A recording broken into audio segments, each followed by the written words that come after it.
अस्सलाम वालेकुम जी। मेहमान नवाज़ बाई अस्मा में मैं आपको वेलकम करती हूँ।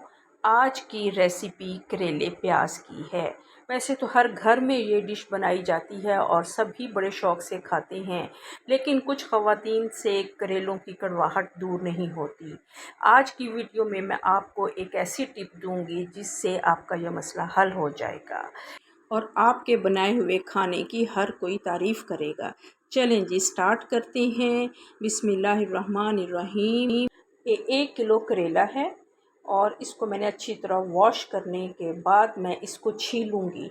इसकी ऊपर के छिलके को खुरचना नहीं है, खुरचने से इसकी स्किन मोटी जो होती है वो गलने में बहुत टाइम लेती है, इसलिए इसका छिलका पतला पतला करके आप उतार लें और अंदर से इस तरह कट करके इसके अंदर से जितने भी बीज हैं, ये पके हुए बीज हैं, इनको रिमूव करना बेहतर है।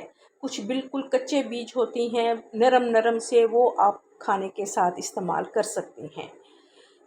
अब इसको मैं छोटे छोटी क्यूब्स की तरह इस तरह मैं सारे करेलों को काट लूँगी। कुछ करेले अंदर से रेड कलर के और उसका स्टिकी सा पार्ट होता है, जैसे ये मैंने बीज निकालने के बाद मैं आपको दिखा रही हूँ। अब इनको मैं अच्छी तरह वॉश कर लूँगी और इसका स्टिकी पार्ट जो है वो सारा मैं उतार लूँगी और इसको भी साथ काट लेंगे। ये ऑयल है 1/3 कप जो कि प्याज़ों के लिए है और ये प्याज हैं हमारे पास रफली चॉप्ड किए हुए 5 कप। ये करेले मैंने सारे ऐसे काट लिए थे और इसके लिए ऑयल चाहिए हमें 1/4 कप। प्याज के लिए अलग ऑयल होगा और करेलों के लिए अलग ऑयल होगा। लहसुन 1 टेबलस्पून, नमक 1 टीस्पून, लाल मिर्च पिसी हुई 1 टीस्पून, दड़ा मिर्च 1 टीस्पून, पिसा धनिया 1 टीस्पून और हल्दी 1/2 टीस्पून और खुश्क आलू बुखारा 4 पीसीस इसके, और फ्रेश हो गोल्डन कलर का ये। और ये टमाटर हैं हमारे पास 1.5 कप, रफली क्यूब्स काट ली हैं। अब मैं पहले करेलों को फ्राई करूंगी। उसके लिए मैंने पैन चूल्हे पे रख दिया है और नीचे फ्लेम ऑन कर दिया है और इसमें 1/4 कप मैंने ऑयल डाल दिया है और साथ ही करेले भी डाल दिए हैं। फ्लेम को बिल्कुल लो रखना है और मुसलसल पहले इसको चम्मच से मिक्स करते रहें ताकि अच्छी तरह से जब ये इसको हीट लग जाए, गर्म हो जाए, तो इसको फिर आप 10 से 15 मिनट के लिए इसको हल्की आग पे इसको आपने थोड़ी थोड़ी देर के बाद चम्मच चलाते रहें और इसको गला लें। 80% तक हमने इसको गलाना है। अब दूसरे चूल्हे पे मैंने कढ़ाई रख दी है और फ्लेम ऑन कर दिया है। इसमें 1/3 कप ऑयल डाल दूंगी और साथ ही रफली कटे हुए प्याज डाल दूंगी। प्याज़ों को इतनी देर आपने पकाना है कि वो पहले सौते हो जाएं, फिर पिंक कलर के हो जाएं और फिर बिल्कुल लाइट ब्राउन कलर के हो जाएं।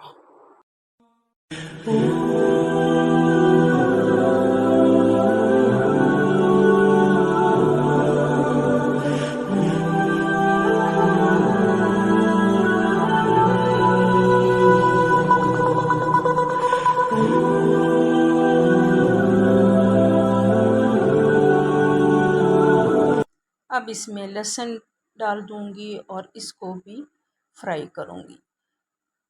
प्याज़ों की जो आग है वो बिल्कुल स्लो है, स्लो फ्लेम पे इसको हमने करना है, तभी ये इस कलर में ये आएंगे।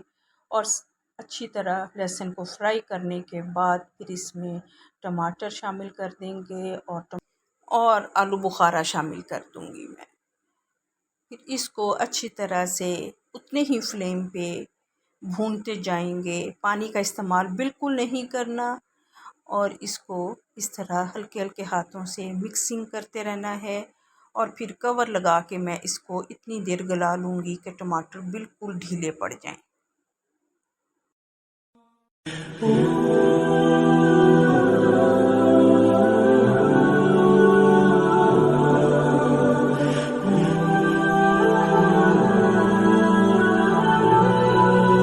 जी, अब अब टमाटर और प्याज काफ़ी हद तक ढीले हो गए हैं, नरम पड़ गए हैं और इसमें मैं अब तमाम मसाला जात शामिल कर दूंगी और इसको उसी फ्लेम पे हल्के हल्के हाथों से मुसलसल भूनती रहूँगी।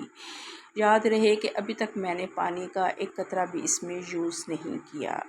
शुगर के पेशेंट जो होते हैं उनको करेले इसलिए भी खाने चाहिए, उनके लिए करेला ज़्यादा फ़ायदेमंद इसलिए भी है कि करेले को हज़म करने के लिए हमारी बॉडी में जितनी भी शुगर होती है वो सारी ये एब्ज़ॉर्ब कर लेता है और हमारी बॉडी में शुगर लेवल एकदम से डाउन हो जाता है। तो ये शुगर पेशेंट को ज़रूर अपनी डाइट में शामिल करना चाहिए। ये देखें जी, अब ये हमारी अच्छी सी भुनाई हो गई थी मसाले की। अब मैंने करेले शामिल कर दिए हैं और इसको हल्के हल्के हाथों में उसी फ्लेम पे मैं मुसलसल मिक्स करती जा रही हूँ। अच्छी तरह से इस टाइम इसको मिक्स करना है ताकि करेले में भी सारा मसाला जात जो फ्लेवर है वो आ जाए। अब मैं इसको कवर करके 10 मिनट के लिए मज़ीद पकाऊंगी ताकि ये करेले हमारे जो कसर रह गई थी वो बिल्कुल ख़त्म हो जाए। दरमियान में मैंने इसमें 1-2 दफ़ा चम्मच चलाया है और करेलों को मिक्सिंग दी है। इसके बाद फिर मैंने कवर करके इसको रख दिया था और जब ये फुल डन हो गए तो मैंने इसमें सीज़निंग इसमें थोड़ी सी मुझे कम लग रही थी, वो मैंने ऐड की और हल्के हल्के हाथों से इसकी भुनाई मैं करती जा रही हूँ। और इस एंड में मैं इसमें जो मैंने आपको एक सीक्रेट बताया था वो डालूँगी और वो है लेमन। छोटे साइज़ में 2 लेमन हो जाएं या अगर बड़ा है तो 1 टेबलस्पून लेमन जूस डाल दें और इसको फिर आप हल्के हल्के हाथों से 2 से 3 मिनट तक मज़ीद इसकी मिक्सिंग करें और फिर इसको हम डिश आउट करने के लिए फ्लेम को बंद कर देते हैं। हमारे करेले की सब्ज़ी या करेले प्याज या करेले की भुजिया आप जो भी कह लें वो रेडी है। ये देखें जी, अब मैं अपनी सर्विंग डिश में मैं इसको निकाल रही हूँ।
आज की डिश का फ्लेवर बहुत ज़बरदस्त और बहुत ही आला है।